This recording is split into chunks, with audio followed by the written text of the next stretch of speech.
We'll have to find out about that, but first let's find out about what's in our future weather-wise. Here is Mr. Heggen. Hey, Paul. Hey, we're looking at more of the same from day to day as we head into the holiday weekend. And if we're going to be stuck in this weather pattern for holiday weekend, this is a pretty nice one to be in. We'll get to that in a second. Do want to talk about the drought, kind of big picture perspective, the western U.S., because while things did not change around the Bay Area or across California, the picture did get a little bit worse for the western U.S. Let's put some numbers on what just looks like a bad map, but 93% of the western U.S. is at least in moderate drought conditions, 82% at least in severe drought conditions, and the extreme drought number went up as well. 60% of these 9 large states now in extreme drought conditions. The only bit of not so bad news, the exceptional drought number did not change, still at 27%. Looking outside right now, there's our fog hanging out, just kind of draped along the coast. It did retreat a little closer to the coast today compared to yesterday, but kind of got hung up around Twin Peaks. There's a better chance it's going to retreat all the way to the coast tomorrow. I'll show you that on Futurecast momentarily. Temperatures right now, it's mild to even warm inland. 70s for Santa Rosa and San Jose. Temperatures are in the 80s in Livermore and in Concord, but that's not bad for July 1st. Low to mid 60s around the Bay. 62 San Francisco with 66 degrees in Oakland. Futurecast shows that cloud cover spreading in as we head through the rest of tonight. So a similar start on Friday. Low clouds and fog draping most of the Bay Area with even a little bit of coastal drizzle possible once again. Not much more than a trace of moisture. Then the fog starts to back up. There is a better chance that it makes it all the way to the coast by tomorrow afternoon. Even a little bit of sunshine peeking through the clouds would be nice to see as we head into the holiday weekend.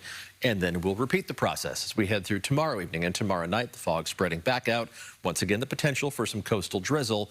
But on Saturday, the first day of that 3-day holiday weekend, there is a chance that the fog even makes it a little ways off the coast. Just a little bit of blue peeking through the clouds here on Futurecast, indicating the ocean below. Again, it's going to be close, and this is going to be the pattern all the way through about the middle of next week. In terms of the winds, yeah, it's a noticeable breeze out there. That strong onshore wind, though, is helping to direct the smoke from the fires in Northern California away from the Bay Area, so we don't necessarily mind those breezy conditions.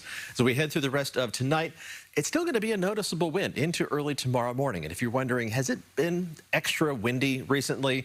It certainly seems like it, but this is the windiest time of year. That's something that we got into in more detail on CBSN Bay Area with a new segment that's on there called Weather Extra. We just take a deep dive on a weekly basis into a particular nerdy topic about weather or climate.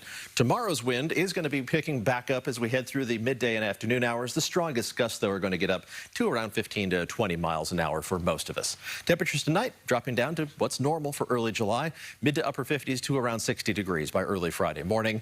High temperatures tomorrow still slightly below average, but in the month of July, that's not necessarily a bad thing, especially away from the water. Just low 80s for high temperatures in San Jose and in Concord, mid to upper 60s around the Bay. Let's zoom in for a closer look. Right around 60 degrees along the coast. Temperatures have a better chance of hitting 80 degrees down the peninsula and then into the Santa Clara Valley, mostly 70s around the south end of the Bay, with temperatures in the Tri-Valley reaching up to around 80 degrees, a little warmer around Concord and warmer than that as you head farther east into eastern Contra Costa County and Solano County, but even the warm spots in the mid to upper 80s. We'll take that. Mid-60s for San Francisco, mid to upper 60s for the East Bay, with a mix of upper 70s and low 80s for the North Bay, and hotter temperatures farther north. Mendocino and Lake County still going to be on the toasty side with temperatures reaching up into the 90s. Not much day-to-day change in the 7-day forecast, which includes the holiday weekend. Maybe a little more of a warming trend by the middle of next week, and the really long-range data, about 10 days out, shows the potential for a more significant heating trend as we head towards next weekend, but that's a long way down the line.